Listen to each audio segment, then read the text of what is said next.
The general consensus is that our San Antonio Spurs will draft a wing and a point guard. We certainly could use a defensive upgrade. Question is, Spurs fans, can we get Zaccharie Risacher at 4? Go Spurs go, 'cause the Giants stay.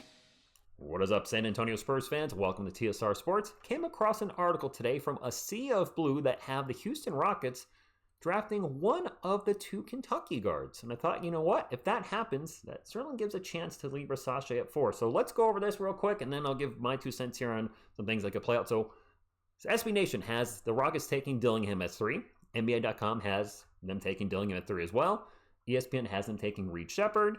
Bleacher Report has them taking Reed Sheppard. Yahoo Sports has them taking Dillingham. USA Today has them taking Reed Sheppard. And CBS Sports has them taking Rob Dillingham. By the way, looking at the combine measurements, yeah, not too impressive for Rob Dillingham. But yeah, like a 6'3" wingspan.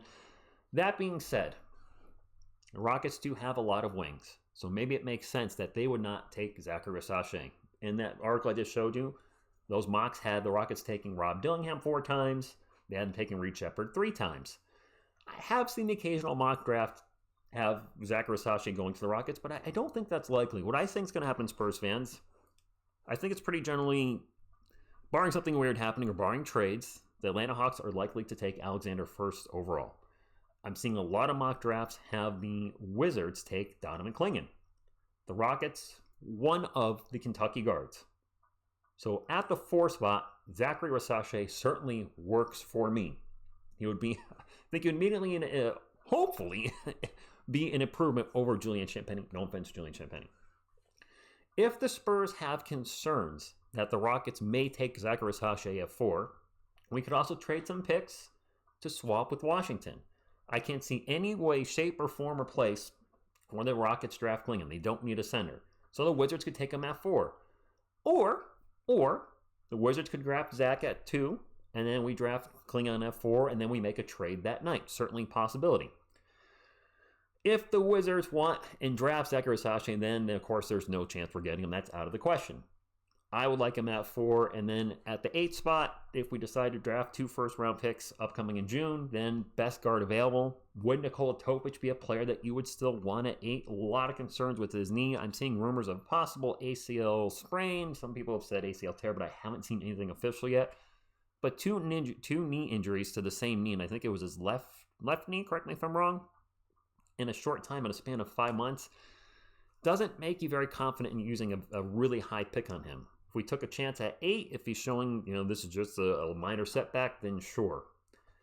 Or could our San Antonio Spurs trade for a point guard? I don't know. It's going to be a fun offseason.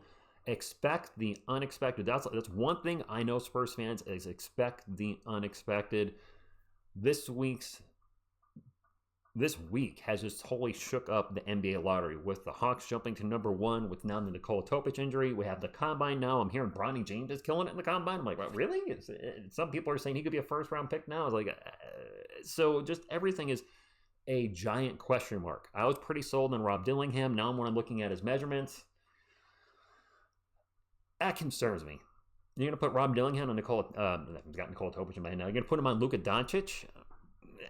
Good luck. Those bigger guards in the Western Conference, I was really on board for Rob at 8. Now I'm kind of like backing up on that. I would still be happy if we got him at 8, but what if, and I don't think this is happening, but if we were to get Zach at 4, could Stephon Castle drop to 8? And then we take Castle at 8 and develop him into a point guard. He's much bigger. I think he's 6'6". Yeah, he's got to work on his shot. I know I close everybody out this with a lot of question marks, but question marks and fun. And the Atlanta Hawks are really, more than anything else probably right now, going to have a big say in our destiny, in our future. We own their first overall pick in 25, unprotected. Their first overall pick in 2027, unprotected. A pick swap in 2026. They are currently ahead of us in this draft at number 1, which, oh my gosh, why couldn't the Hawks get the first overall pick next year, Spurs fans? Why this year? Why? Is this like payback for getting the number 1 pick overall last year for our Spurs, that we have to suffer seeing Atlanta get the number 1 pick overall this year instead of next year, when we could have probably taken Cooper Flagg number 1 overall? That being said, let me circle back. Atlanta is going to have a big say in what we do. Not us per se who we draft, but how they handle things moving forward. Are they going to blow up the team and then build around Sarr? Do they keep Sarr and DeJounte? Do they keep Sarr and Trey? Trey and DeJounte is not working. So I think one of those guards is going to be off the roster. Do one of those guards come to the Spurs? Do one of those guards come back to the Spurs? So many question marks, and we're really going to have to keep an eye on what Atlanta does. And that also affects the trade value of those picks if we decide to trade them, the 2025 and 2027 picks, but it also affects it just everything's a question mark. I'm sorry, I'm all over the place, but just the fact that Atlanta got the first overall pick and now I'm sure Spurs fans are just like still at this point because we all thought Atlanta's going to blow it up and we have their picks 2 out of the 3 next years, and they're going to be worth so much.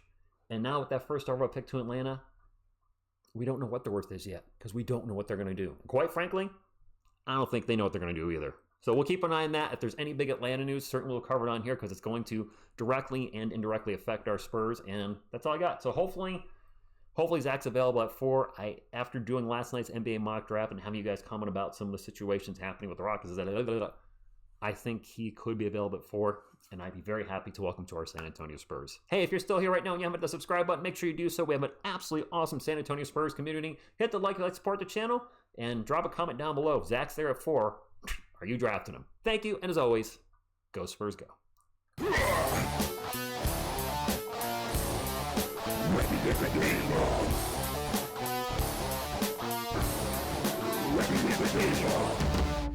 Ready to Wembley.